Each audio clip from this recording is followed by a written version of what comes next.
जंगल के हृदय में गुरु और चेला घने हरे भरे वातावरण से घिरे हुए मौन ध्यान में बैठे हैं। चेला बेचैनी से हिलता है, उसका माथा अधीरता से सिकुड़ जाता है, जिससे जंगल की शांति भंग हो जाती है।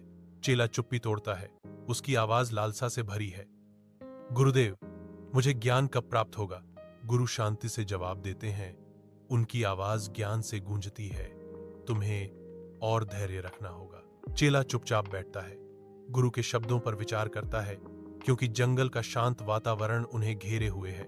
साल गुजर गए हैं, लेकिन दिलासा अब भी मायावी है, क्योंकि चेला जंगल के दिल में बैठा है, उसका ध्यान फलहीन है।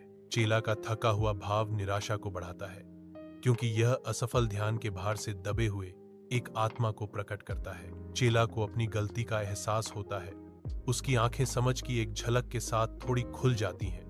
नई दृढ़ता के साथ चेला उठता है। हरा भरा जंगल उसकी मार्गदर्शन प्राप्त करने के निर्णय के लिए एक पृष्ठभूमि के रूप में कार्य करता है। चेला मुड़ता है, वापसी का मौन वादा उसके चेहरे पर अंकित होता है, क्योंकि वह अपने गुरु की ओर वापस जाता है। जंगल के हृदय में एक शिष्य अपने गुरु के पास जाता है, उसकी विनम्रता हर कदम में स्पष्ट है। गुरु धीरे से मुस्कुराते हैं, उनकी आंखों में गहरी समझ झलकती है। अब तुम तैयार हो, क्योंकि अब तुमने धैर्य और विनम्रता सीख ली है। शिष्य को अचानक एहसास होता है, वह अभिभूत होकर गुरु के चरणों में दंडवत करता है।